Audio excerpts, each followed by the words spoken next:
When people talk about permission to use a SharePoint site, there are often different ways in which they use the word permission. For example, if I say, I have permission to log into a server or log into a site, it's really not permission I'm talking about. It's something more specific that's actually called authentication. How does the server know I'm who I say I am so that I can have appropriate access? But the access that I get once I've been authenticated, once Windows or some other system has told the server, hey, she's who she says she is, the permissions I have after that point are site permissions. In this movie, I want to talk to you about how you can think about and plan permissions for your SharePoint site. And then in the next few movies, we'll see how to set permissions. I'll tell you first that this is an area where many SharePoint administrators wish they'd known more when they started and that they'd had a better framework for thinking about permissions. So my job here is to provide you with a way to think about this. First, there are two things that you need to balance. One is you want to make sure that users only have access to the information that they need to do their jobs. The second is you want to make sure that you can actually administer the server and administer that level of permissions. So at one end of the spectrum, I could actually set permissions at the document level and say, you work in payroll, you need to have access to these 5 files in this SharePoint library that has hundreds of files. But if I did that for every user, I would never have time to keep those permissions up to date. So at the opposite end is that need to be able to arrange my sites, my lists, and libraries in such a way that managing permissions becomes easy. Because if managing permissions is difficult or impossible, sooner or later someone will have permission to something they shouldn't have had permission to, simply because it's hard to administer the permissions that we laid out. When you start working with permissions for your site, begin by relying on the standard permissions groups that are built into SharePoint. The first group is members, and many of the people on any site will be members. Members are allowed to edit documents, to add documents to the library, but they're not allowed to change the structure. They can delete a document that they posted, but they can't add columns to the library. So members have the ability to be contributors, but not to change the structure. Then you have visitors. Visitors have read-only access, and sometimes distinguishing between these two groups will actually get you a long way in setting permissions, because there are often many people who should be allowed to read documents, and we don't normally give them permission. We say, well, if they need it, they can ask for it. But really, if they could read it and should be able to read it, but we don't want them changing it, there's your visitors.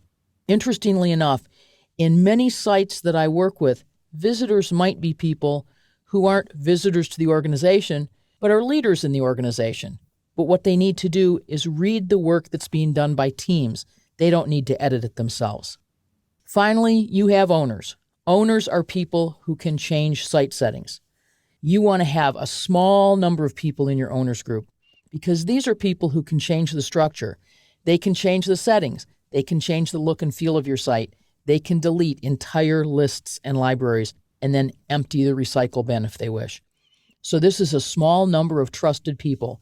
It's not unusual on a site to have only a small handful of owners, 1 or 2 or 3 people, in addition to the SharePoint server administrator. Another key concept when we think about permissions is inheritance. I have the Inside No Obstacles intranet site that we've been working with, and it has a set of permissions. It has a group of owners, it has a group of members, and it has a group of visitors, and each of them have different permissions.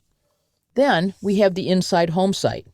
It's possible for me to inherit all the permissions from Inside No Obstacles in the Inside Home site. As a matter of fact, that's the default setting. So that if I'm an owner in Inside No Obstacles, I'm automatically an owner in Inside Home. If I'm a visitor in Inside No Obstacles, I'm automatically a visitor in Inside Home, and the same with members.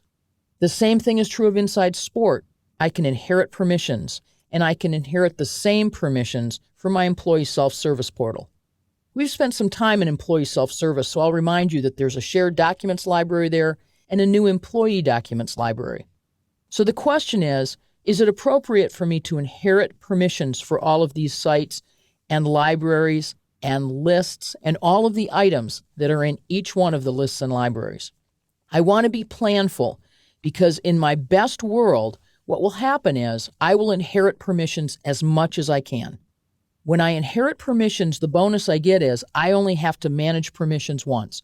So if, for example, I can imagine that everything on Inside No Obstacles has the same user groups and permissions as everything inside Employee Self-Service and everything inside both of these document libraries, I only have to set permissions once here in the Inside No Obstacles site. Two ways this is spoken of.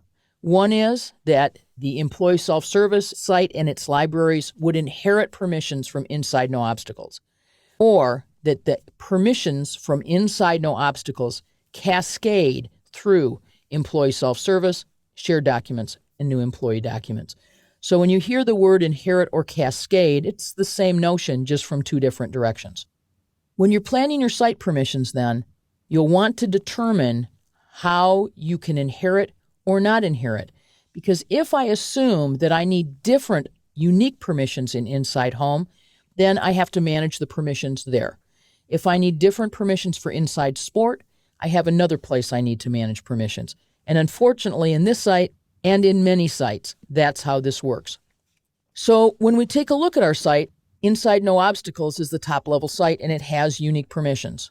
But Inside Sport is a subsite, and it has unique permissions too for the entire sport division.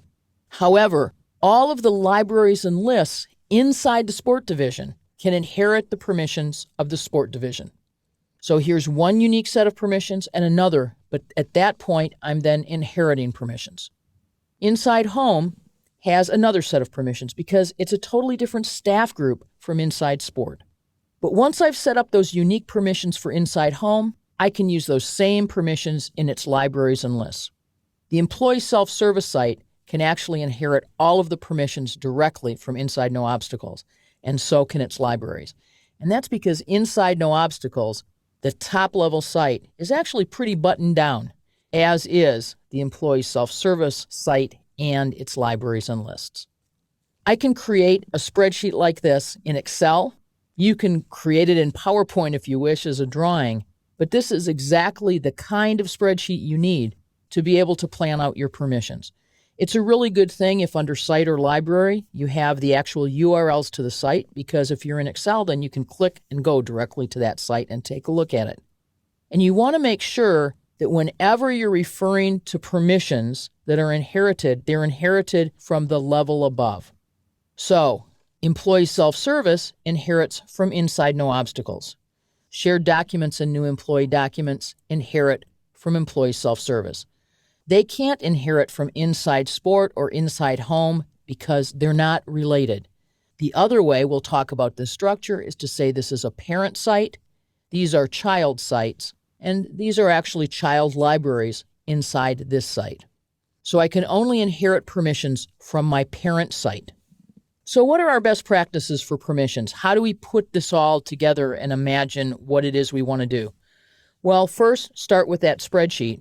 But then I would say that many SharePoint administrators are agreed that the biggest mistake one can make is to be willing to assign permissions to individuals. You always want to create groups and then add people to the groups, even if it's only one person. So imagine someone comes to you and you need to give them unique permissions.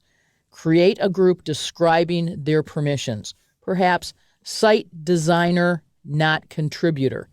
Create that set of permissions for that group, and then once you've created the group and assigned permissions, you can add that user to it. Later on, you'll have another user like that. Put them in the same group. Set permissions at the highest level possible and inherit permissions. So if you can, the ideal would be to create a set of permissions at the site collection level that are going to serve for most of the sites. Then, in Inside Sport and Inside Home, we can set unique permissions, but we'll try to set them at the site level.